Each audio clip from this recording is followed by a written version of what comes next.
Video के अंत तक अगर जाने का धैर्य बरकरार रख पाएं तभी इस वीडियो को आगे तक देखिएगा, क्योंकि एक सामान्य तल का व्यक्ति इस वीडियो को नहीं समझ पाएगा, ये मैं दावा करता हूँ।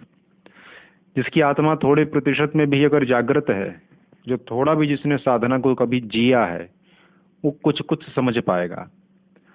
क्योंकि जिस तल पर मैंने इस बात को कहा है उस सबके बस की बात नहीं समझना। इसका अर्थ ये नहीं है कि मैं कोई बहुत ऊंचे तल का व्यक्ति हूँ, लेकिन ये बात जब मैं कह रहा था और जिस तल से आई है वो तल बहुत ऊंचा है।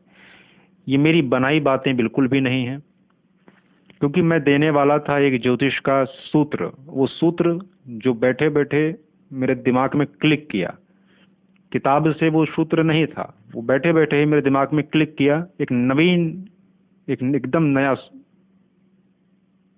आप उसे शोध कह सकते हैं, कुछ भी कह लीजिए, प्रसाद कह लीजिए, आया और मैं डिलीवर करने जा रहा था।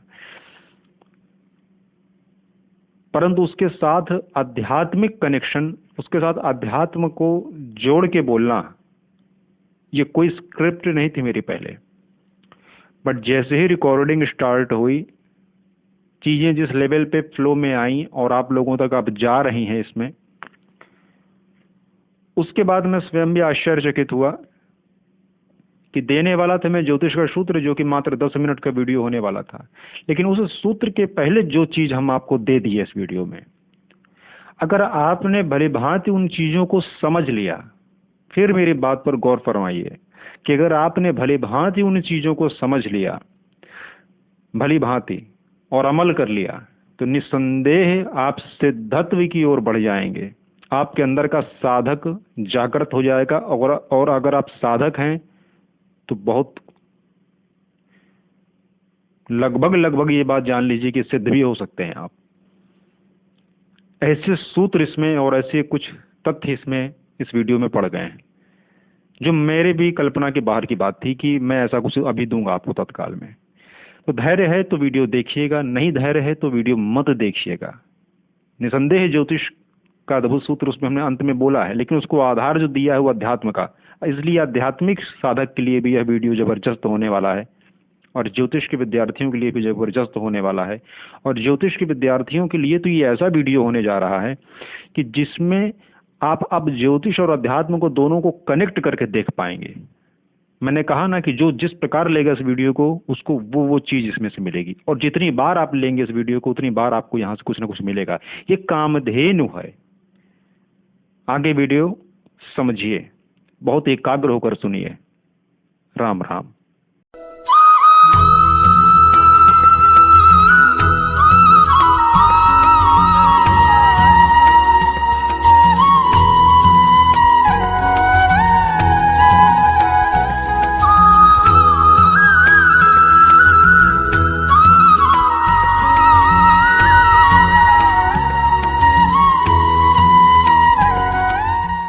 आंशिक मंगली, आंशिक कालसर्प, यह पूर्णतया पाखंड है, झूठ है और व्यापार है। रत्नों से भी कोई अधिक लाभ नहीं होता है। मंत्रों से उत्थान होता है, रत्न सत्यानाश करते हैं। ग्रहों की शांति करवाना ये सदा के लिए निवारण नहीं है। स्वयं शांति कर्म को करना ग्रहों की यही निवारण है। हमारा सामान्य परिचय: हम जन्म कुंडली विशेषज्ञ, प्रश्न कुंडली विशेषज्ञ, हस्तरेखा विशेषज्ञ, उत्तर तंत्र शाखा के विशेषज्ञ, साथ ही वास्तु विशेषज्ञ भी हैं। ज्योतिषाचार्य पंडित अश्वनी कात्यायन हैं हम। हमारा व्हाट्सएप नंबर आपको स्क्रीन पर दिख रहा होगा। फोटो के द्वारा आभा मंडल अध्ययन करते हुए भी त्वरित फलादेश हेतु पहले फ़ोन पर अपॉइंटमेंट लें, उसके बाद अपनी बारी आने तक का इंतज़ार करें। हर हर महादेव, जय सिया राम।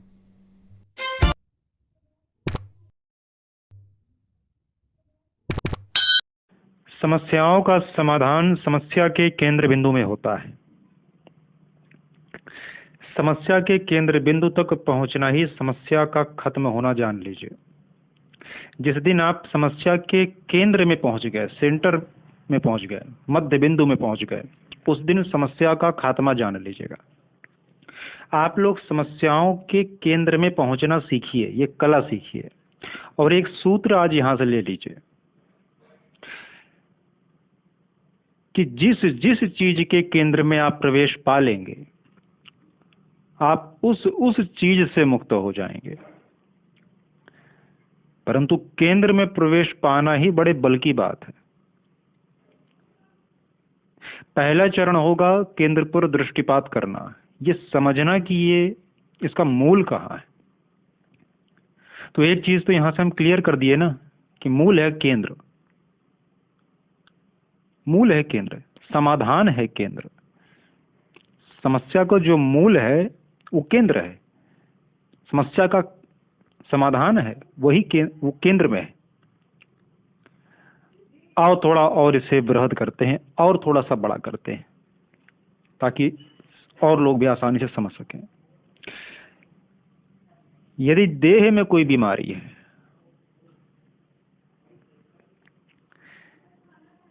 तो पेट 90% बीमारियों का कारण होता है।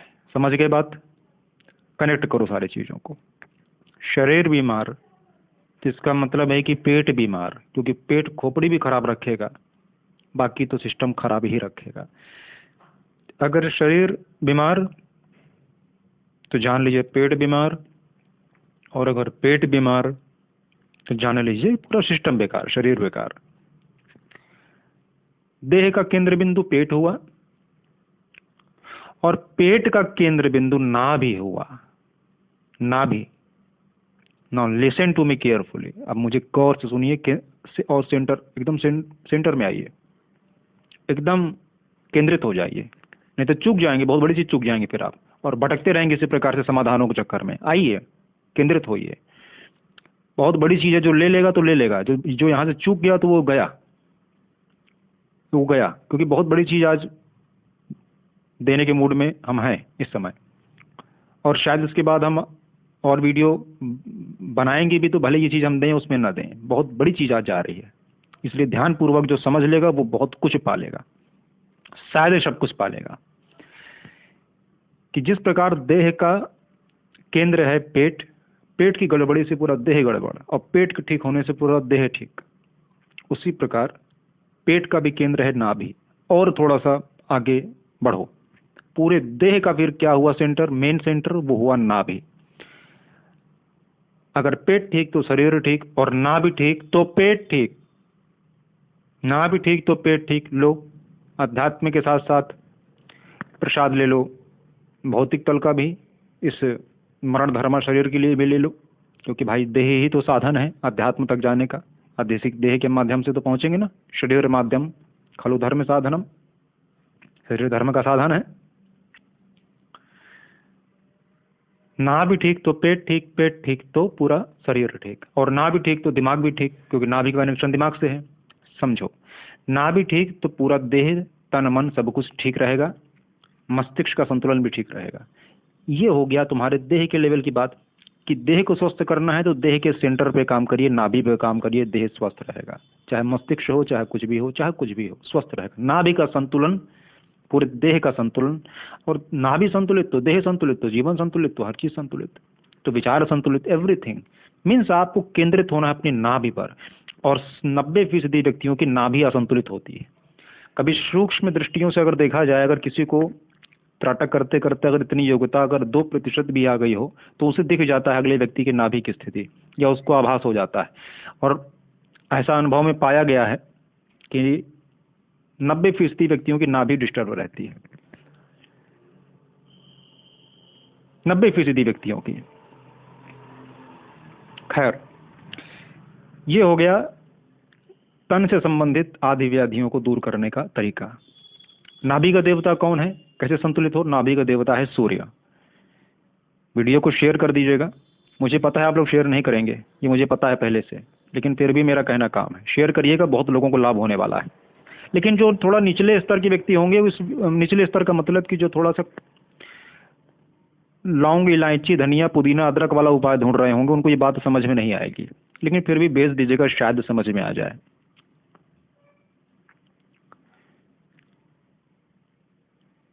मेरे द्वितीय भाव में गुरु विराजमान है, तो बातें थोड़ा सा स्ट्रेट जाती हैं, इसलिए मक्खन और मलाई लगाकर बोल हम नहीं पाते। दिक्कत हमारे साथ ये है, तो मेरी किसी बात का आप लोग बुरा ना माना करें। वैसे कोई बुरा नहीं मानता, यही एक कृपा है आप सबकी।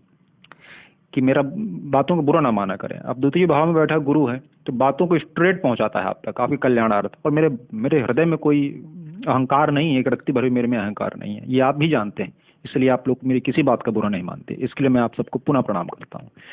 पुनः अपने टॉपिक पे आते हैं, विषयांतर हो जाएगा अन्यथा। केंद्र में समाधान है, ये टाइटल है। देह की व्याधि आदि है।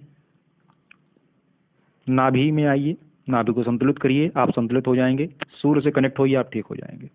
पहला। दूसरी बात आइए,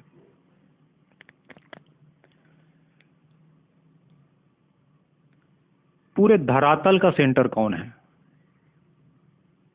पूरे धरातल का सेंटर महाकालेश्वर महाराज है ना। महाकाल। अब वैज्ञानिक कुछ कहें, हमसे उससे मतलब नहीं है, लेकिन हम अपने आधार पे बात कर रहे हैं, ज्योतिष के आधार पे बात कर रहे हैं, क्योंकि हम उतारने वाले इस बात को लेकर ज्योतिष में ही अंत में। कि जरा देखिएगा उस विधा से, ज्योतिष विधा के जानकार तो इस बात को जानते हैं। अब शायद हमने सुना है कहीं कि वैज्ञानिक भी स्वीकार कर लिए हैं कि इस धरती का जो सेंटर पॉइंट है वो महाकालेश्वर है। धरती का सेंटर पॉइंट बता रहा हूं, भारत का नहीं, मैं धरती का। ये हमारे ज्योतिष के आधार पे मैं बता रहा हूं। अब तो वैज्ञानिक स्वीकार किए हैं, ऐसा मैंने सुना है, मैं कंफर्म नहीं हूं इस बारे में, बट इतना कंफर्म हूं कि धरती का सेंटर पॉइंट महाकालेश्वर है। और इसीलिए हर ज्योतिर्लिंग में सबसे प्रमुख ज्योतिर्लिंग महाकालेश्वर मानी गई। भले ही कोई ज्योतिर्लिंग प्रथम हो, द्वितीय हो, परंतु मुख्य महाकालेश्वर, क्योंकि केंद्र है वो धरती का। और निसंदेह वहां जाने के बाद एक ऊर्जा तल में, अगर वहां पर आप ठीक प्रकार से पहुंचे, मेरी बात को ध्यान दीजिएगा, मेरे शब्दों के पीछे कई शब्द होते हैं।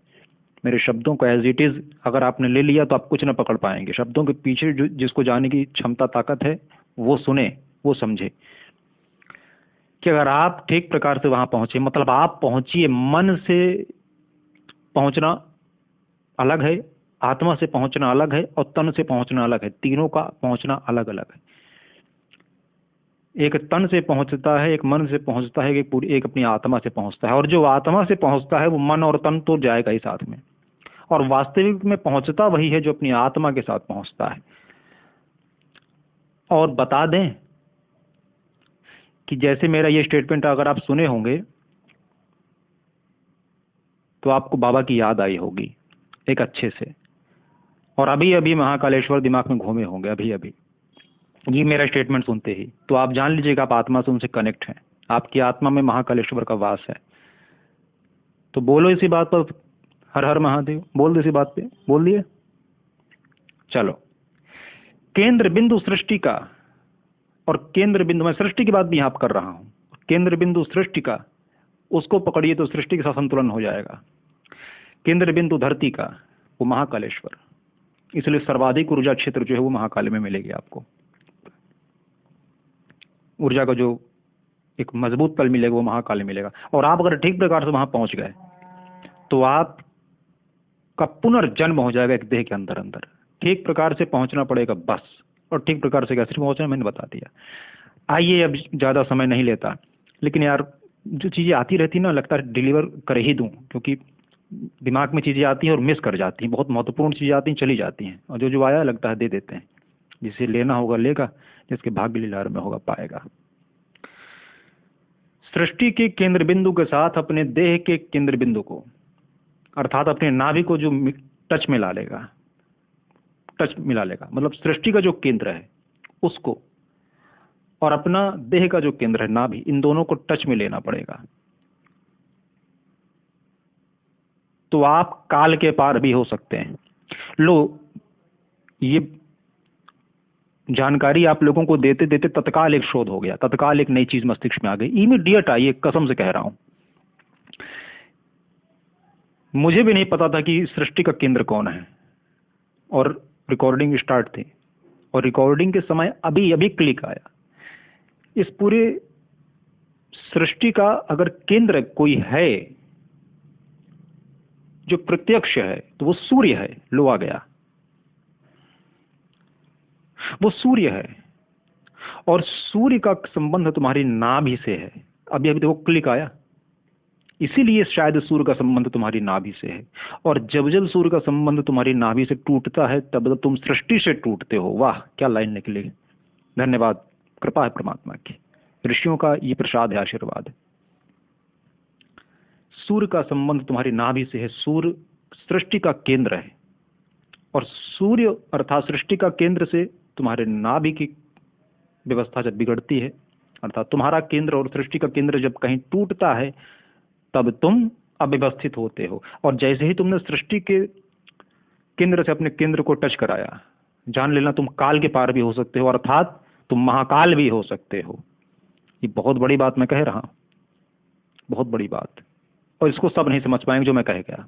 कुछ ही वेदांत निष्ठ व्यक्ति जान पाएंगे, कुछ ही लोग जान पाएंगे। आओ अब उतरो ज्योतिष में, क्योंकि बिन अध्यात्म के ज्योतिष है ही नहीं। और जहां अध्यात्म नहीं वहां ज्योतिष अगर है तो वहां निसंदेह पाखंड प्रकट होगा। पहले तो अध्यात्म की धारा रखो, उस पर ज्योतिष का पिलर खड़ा करो, तब काम तो ठीक है। इसीलिए वीडियो यहाँ तक लाने में टाइम लगा। अब कुछ तो शोध अपने आप ही आ गए, अभी अभी हो गए, और कुछ तो विचार नए नए अभी अभी आगे रिकॉर्ड करते करते तो ये 11 मिनट 44 सेकंड का अभी तक हो गया। अब आगे बोलना शुरू करते हैं ज्योतिष के मुद्दे पर। अगर जन्म कुंडली में बुरे से बुरी स्थिति भी है आपके, और आपकी जन्म कुंडली में कोई भी बुरा ग्रह चल रहा है, परेशान करके रखा हुआ है, चाहे वह कोई भी चीज हो, 7.5 हो, यार 7.5 तो वैसे परेशान करती नहीं किसी को, या मानो कोई दुर्योग हो, डॉट डॉट सो ऑन, मतलब आप समझो कुछ भी हो। हम कहते हैं कि सब ग्रह उल्टे खड़े हों आपके लिए। जन्म कुंडली के केंद्र भावों पर नजर डालिएगा। ये ज्योतिष बंधु भी मेरे समझें, जो नए ज्योतिष सीख रहे हैं और जो ज्योतिषी हैं या जो बनने की ओर हैं। क्योंकि मैंने शुरू में कहा था कि हर समस्या का समाधान केंद्र में होता है। भारत में समस्या होगी, समाधान होगा केंद्र में, केंद्र सरकार में। राज्य सरकारें कुछ ना कर पाएंगी, वहां केंद्र सरकार का बल लेना पड़ेगा। चल तो रहा है ये कोरोना का मैटर, अकेले राज्य सरकार कर लें भला कुछ? अब तो केंद्र के साथ सलाह करनी पड़ेगी, केंद्र का बल तो लेना पड़ेगा ना। तो केंद्र के बिना समाधान कहाँ? केंद्र के बिना समाधान की कल्पना ही नहीं की जा सकती। विषयांतर नहीं होना चाहिए, पुनः वापसी करते हैं। वह ये कि जन्म कुंडली का केंद्र भाव कौन कौन सा? आपकी लग्न चक्र, आपका चतुर्थ भाव। लग्न चक्र में पहले लग्न भाव, चतुर्थ भाव, सप्तम भाव, दशम भाव, ये 4 भाव आपके केंद्र भाव होते हैं। मैं टेक्निकल टीम से अपने कहूंगा कि अगर हो सके तो जितना देर, यानी कि 13 मिनट 27वें 28वें सेकंड में मैंने इस केंद्र भाव के बारे में थोड़ी बात की है, तो अगर पॉसिबल होगा तो स्क्रीन पे लगा दिया जाएगा। पॉसिबल होगा तो अब कहूँगा टेक्निकल टीम से, अब वो जाने भाई जैसे सेटअप बनाते हो। हम तो आवाज़ अपनी दे दिए, बाकी का काम। खैर, तो एक यानी लग्न भाव, उसमें लग्न में कोई भी राशि लिखी हो, डजेंट मैटर, कोई मतलब उससे नहीं। चाहे उसमें 1 नंबर लिखा हो लग्न में, जो आपकी कुंडली का पहला भाव होता है, चाहे 2 नंबर, चाहे 3 नंबर, चाहे 4 नंबर, कोई नंबर लिखा कोई मतलब नहीं। भाव देखिए बस, सारी राशियों को वहां से दिमाग से निकाल दीजिए। पहला भाव, चतुर्थ भाव, चौथा भाव, 7वां भाव, 10वां भाव, ये है आपके जन्म कुंडली का पूर्ण समाधान। इन्हीं भावों में आपका समाधान छुपा है। इन भावों में बैठे ग्रह आपका समाधान जीवन पर्यंत करने में समर्थ हैं साहब, भले ही वो अपनी नीच राशि में क्यों ना हो, भले वो अपनी बुरी से बुरी स्थिति में क्यों ना हो। कभी देखिएगा बहुत हानि भी आपकी नहीं करने वाला है। अगर बहुत फायदा न दे पाया किसी कारण से तो बहुत हानि भी नहीं करेगा, परंतु कहीं ना कहीं उस भाव से संबंधित प्रभाव में कहीं ना कहीं सुरक्षा अवश्य देगा। और एक बात, नई बात, कि केंद्र में स्थित कोई भी ग्रह अगर अपने पूर्ण बलाबल के साथ है, अब पूर्ण बलाबल देखने के लिए उसके खड़बल आदि देखने पड़ेंगे। केंद्र में स्थित कोई भी ग्रह अगर पूर्ण बलाबल के साथ है, अपने पूर्ण कारकत्व के साथ है, जो कि आप साधारण व्यक्ति नहीं निकाल पाएगा इस चीज को, इसके लिए उत्तम ज्योतिषी ही जान पाएगा। उत्तम श्रेष्ठ ज्योतिषी की बात मैं कह रहा हूं, यहां पर मैं तथाकथित किताबी ज्योतिषी की बात नहीं कर रहा। वो सिलेक्ट ही नहीं कर पाएगा। वो बस इतना बोलेगा कि अरे मेष लग्न की पत्रिका है तो मंगल तो योग कारक हो गया, इधर बृहस्पति योग कारक हो गए, भाग्य भाव के स्वामी हो गए, तो ले पुखराज धारण कर ले, नवम भाव के स्वामी, भाग्य बलवान हो जाएगा। अरे ये सब की बात नहीं हम कह रहे। एक ग्रह कारक जो मेन ग्रह है आपके जन्म कुंडली का, अगर वो केंद्र में कहीं बली होकर के बैठा है साहब, वही सर्वे सर्वा आपका होने वाला है। पर उस ग्रह को पकड़ पाना, उस पर पैनी नजर डालना, ये सबके बस की बात नहीं है, क्योंकि समाधान उसमें आपको है। वो आपको सदैव सुरक्षित करेगा, रक्षित करेगा, आपका पालन करेगा, आपका पोषण करेगा। और आप देखिएगा, जो वास्तव में कार्य से ज्योतिषी जानते हैं वो मेरे सूत्र को अप्लाई करके देखिएगा। इस सूत्र का नाम लिख दीजिएगा कहीं पर, कात्यायन सूत्र, कि केंद्र में उपस्थित सारे ग्रह, उनमें से एक ग्रह का चयन करिए जो पूर्णतः बलाबल के साथ है। वही ग्रह संपूर्ण समाधान करने में समर्थ है उस व्यक्ति का, उस व्यक्तित्व का। और कहीं उसकी महादशा चल पड़ी तो आपको उसके अलावा अन्य किसी के शरण में जाने की जरूरत नहीं है। और मान लीजिए कि कोई भी एक ऐसा ग्रह केंद्र में है जिसके मित्र ग्रह की महादशा चल पड़ी, मान लीजिए सूर्य केंद्र में बैठा है पूर्ण बलाबल के साथ, और उसके मित्र ग्रह बुध की दशा चल पड़ी, बृहस्पति की चल पड़ी, मंगल की चल पड़ी, चंद्रमा आदि की चल पड़ी। हालांकि चंद्रमा की महादशा में सूर्य बहुत अधिक फल नहीं दे पाते। मित्र ग्रहों की अगर दशाएं चल पड़ी तो सूर्य अति प्रभावी होगा, चूंकि केंद्र में है और पूर्ण बल के साथ है। और बल चेक करना, खाली राशि में बैठा है भैया, अपने स्वराशि में बैठा है तो बहुत बली है, ये सब तरीका नहीं होता बल देखने का। उसके लिए विधिवत पूरा एक सिस्टम होता है, समझ गए? तो कुंडली के केंद्र भाव में आपका सब छुपा हुआ है। किसी किसी का केंद्र खाली होता है, कोई कहेगा अब यहां पर कि केंद्र भाव तो मेरे सारे खाली हैं। यदि खाली हैं तो निसंदेह जीवन में आपके संघर्ष भी बहुत होगा, ये बात आप झेल रहे होंगे। केंद्र भाव किसी का अगर पूरा खाली है तो संघर्ष वो व्यक्ति झेलता है। अब यहां पर समाधान क्या है, अगर केंद्र भाव खाली है तो त्रिकोण में नजर डालिए। लेकिन त्रिकोण में नजर डालिए सब्स्टिट्यूट है, उसका विकल्प है, ना कि एकदम पक्की बात है, उसके विकल्प में है हम बात कर रहे हैं। तो विकल्प है कि भाई चलो केंद्र का एक भाव तो कोई ना कोई भरा होना चाहिए, कोई नहीं भरा तो ठीक है, आइए त्रिकोण में देख लीजिए। फिर त्रिकोण में खासकर नवम को फिर यहाँ पे देखिए, लग्न और नवम को देखिए, और लग्न और नवम में जो बली हो उसके शरण में जाइए। पहले नंबर पर केंद्र भाव, सूत्र याद करिए, लिख लीजिए। वीडियो बड़ा होता चला जा रहा है, छोटा करने का प्रयास करते हैं तो क्या बताऊं मैं, छोटा हो ही नहीं रहा। खैर, शेयर करिएगा वीडियो को, और कुछ अधिक न कहेंगे इसमें हम। केंद्र में समाधान है, याद रखिएगा। मैंने इस वीडियो में अध्यात्म के साथ ज्योतिष को जोड़ा है, क्योंकि अध्यात्म के धरातल पर ज्योतिष का खंभा खड़ा होता है। ज्योतिष का अगर एक आपको महल तैयार करना है तो अध्यात्म की धरा तैयार करनी पड़ेगी। और इसीलिए मैं कहता हूं कि एक ज्योतिषी साधना के पश्चात ही बनेगा, साधना न किया हुआ कभी ज्योतिषी नहीं बनेगा। गुरु की कृपा हजम नहीं हुई है, गुरु की कृपा नहीं बरसी तो वो ज्योतिषी नहीं हो सकता। इसीलिए किताबी ज्योतिषों को मैं नहीं मानता। तपस्या से ये ज्योतिष की विद्या उतरती है, बिन पढ़े उतरती है, बिन पढ़े उतरती है, बिन पढ़े उतरती है। हर हर महादेव, जय सिया राम।